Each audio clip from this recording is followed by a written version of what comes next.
What's going on, everybody? In today's video, we're going to talk about the driver. A lot of questions that I get asked, so let's go over it.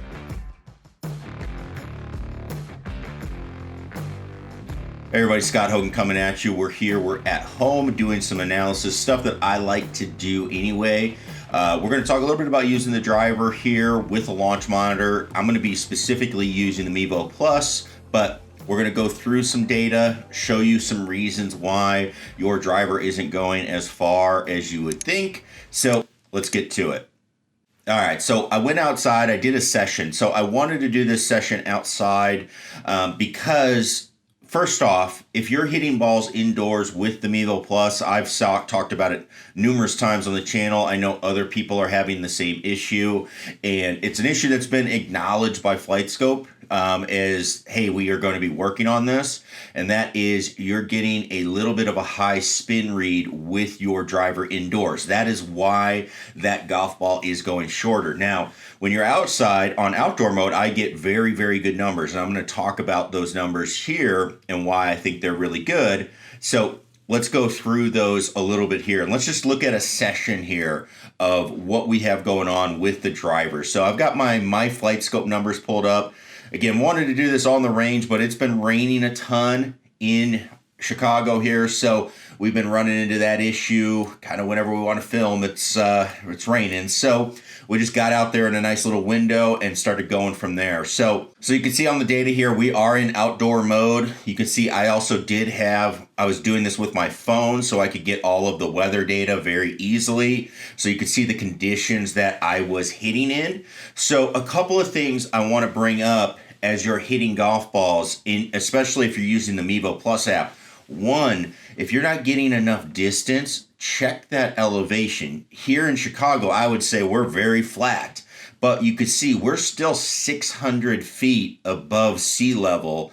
And if you're hitting at sea level, you are going to hit the ball shorter. So keep that in mind as you're going through. Just because you're not in the mountains doesn't mean you're not hitting at elevation. So you can very easily just use the internet connection or just get online, search your elevation, and then input that manually so you are getting the correct numbers for where you're hitting. Now you can also see here I'm hitting into the wind. So I have that put in so I can see what is going on with those weather conditions that we have in currently that I was hitting into. Okay, you can see the temperature, not too bad, and then humidity level, a little bit on the humid side, not too bad again here for us. So let's get into the data. The first thing that I always have people bring up to me is when they're hitting it short, I will say, all right, what is your club speed? So you can see my club speeds here on my drivers, okay? Started getting a little faster as we go. Now, there is a very simple formula that you can do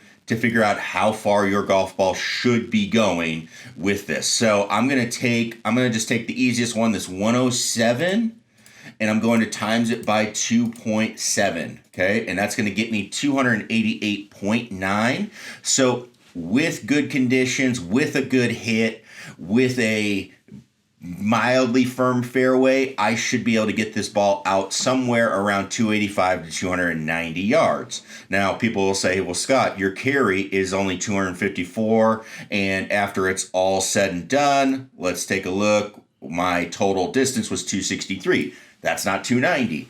Well, let's go further, okay? First things here, we have to look at why would the golf ball not be going super far? Well, my smash factor here is down, okay? 1.50 would be the optimal smash factor. Sometimes you see a 1.51, but 1.50 has kind of been the industry standard of, hey, this is the optimal perfect smash factor, okay? Now, if you don't know what smash factor is, smash factor very simply is your club speed and ball speed as a fraction, okay? So you're looking at ball speed, and then you divide it by that club speed. So you can see here 154.7 divided by 107. We'll just double check our math. 154 divided by 107 should get us right around our number, which it does. Okay, so we're at 1.45 there. So everybody will say, well, I'm pretty close to 1.50. Well, let's go through. I have a couple shots here that I've starred because I hit these shots, I think, with a pretty good ball flight. And we'll talk about ball flight here in a second. But I hit the first shot pretty good. I hit my fourth shot pretty good. I also hit this fifth shot. This fifth shot I hit this one really good. And then I also hit the sixth shot really good. I actually hit a lot of these ones at the end pretty good.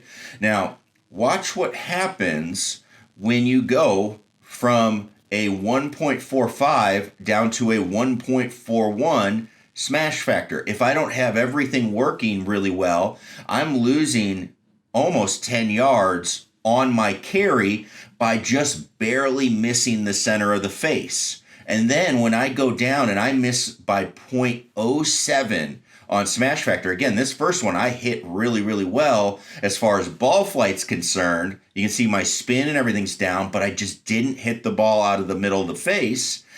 Now, that is bringing me down almost 20 yards, actually more than 20 yards, 22 yards, right?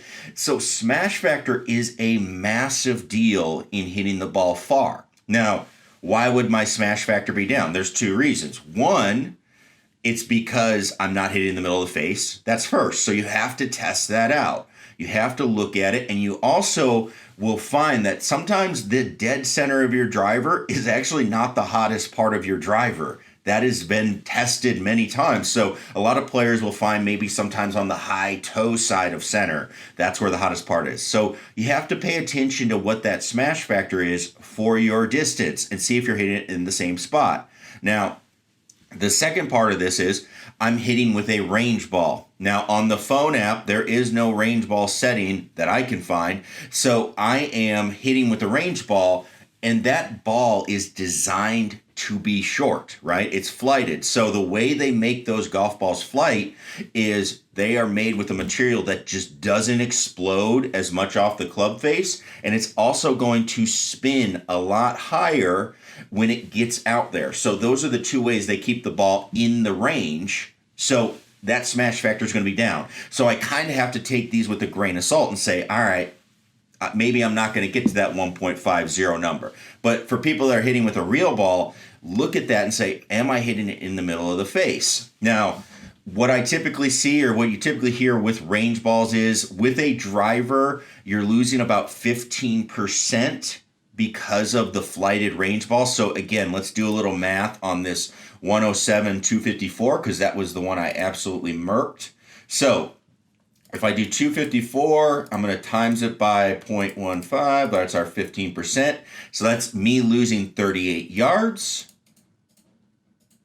292 with the range ball taken into account would be where that shot should have been. Now, again, maybe a touch high. There's some room for error in that, but that's where we should have been. And so that's actually pretty close. I'd say the Mevo did a very good job reading, and it's probably doing a pretty good job on a lot of these other ones. Now, let's look at another reason I could be losing some distance, and that is going to be my contact point as far as gear effect is concerned. So when we're talking gear effect is this idea that I am going to hit the ball, and if I miss the center, which you can see on a few of these I am, and a couple of them I purposely tried to do, but when I miss the center, if I hit the golf club, the golf drivers are meant to spin the ball back into play. So on this third shot, I was purposefully trying to hit the heel. On number 2 and 3, I was trying to hit the heel of the driver. So what will happen is if I hit the heel, the ball is going to shoot off for me left. But what happens is the driver works on spinning the ball back to the right. Now, it doesn't spin, and I like to use this basketball because it's a little easier to see, but it doesn't typically spin straight horizontal. What actually happens is it typically spins right and back. You can see that on not only when I'm looking at my numbers, you can look at my backspin, see how my backspin is up, but also look at the spin axis, see how these are going right. And you can also look at the launch horizontal, see how they're launching left, spinning right. That's going to be indicative of a heel strike. Now, I did try and hit one towards the toe side, but my driver's pretty friendly on the toe side, so that was actually the one I hit the farthest. But you could see it launched a little left because I shut the face doing it, but I did get it to spin left. And so that's going to be able to get that ball spinning left, and that's going to bring down the backspin, which you can see, 1,000 RPMs down. And that's still a little high, again, probably because of the range ball. And it also gets that ball traveling a little bit farther, because now when we're spinning left and when we start to have a little bit of this backspin motion on a left spinning shot, it typically doesn't tilt as much back as then when you are spinning that ball to the right.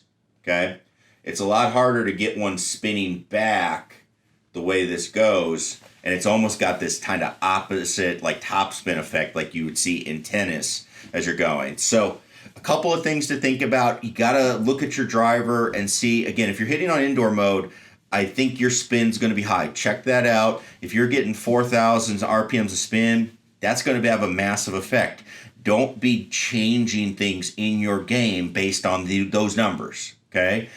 But if you get it outside, outdoor mode, these are some things to look at then. You get some good reads and then start going from there. But again, there are some things you have to take into account before you go and absolutely just change everything based on the numbers that you're seeing, because there could be some other factors that are in play. So if you have questions about it, leave a comment down below. If you are somebody that's looking for more individualized help with your game, check out Scott Hogan Golf. We are doing some boot camps right now, so make sure you check those out, and would love to help you with your game shooting lower scores. And as always, click that subscribe button if you're not a subscriber, and we'll see you in the next video.